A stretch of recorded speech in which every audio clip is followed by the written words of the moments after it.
घने जंगल में पेड़ों के नीचे लियो नाम का एक शेर सो रहा था।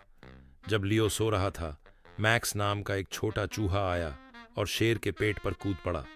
छोटे जीव की हिम्मत से चौंक कर लियो गुर्राहट के साथ जाग गया।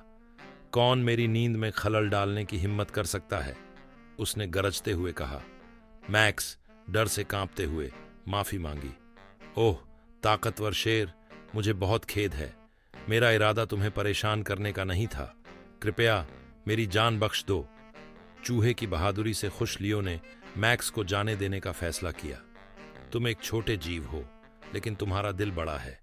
मैं तुम्हारी जान बख्श दूंगा, लेकिन यह मत सोचो कि तुम मेरा बदला चुका पाओगे। तुम मेरे किसी काम के नहीं हो।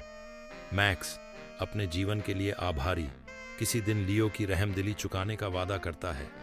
तुम अभी मुझ पर हंस सकते हो ताकतवर शेर, लेकिन एक दिन मैं तुम्हारी मदद करूंगा, चाहे मैं कितना भी छोटा क्यों ना हो। दिन हफ्तों में बदल गए और लियो उस छोटे चूहे को भूल गया। एक दिन जंगल में खोजबीन करते समय लियो शिकारी के जाल में फंस गया। उसने खुद को छुड़ाने की कोशिश की, लेकिन जितना ज्यादा उसने कोशिश की, जाल उतना ही कसता गया। जैसे ही लियो उम्मीद छोड़ने वाला था, उसने एक हल्की कुतरने की आवाज सुनी। मैक्स, छोटा चूहा जो पास की झाड़ी से लियो को देख रहा था, बाहर आया। मैक्स तेजी से जाल के पास गया और अपने छोटे छोटे दांतों से रस्सियों को कुतरने लगा।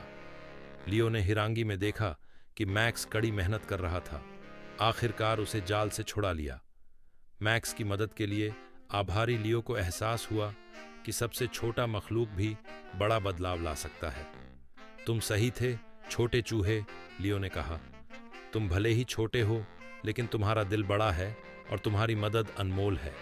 अब से तुम मेरे दोस्त हो और मैं हमेशा तुम्हारी रक्षा करूंगा। और इस तरह लियो और मैक्स दोस्त बन गए।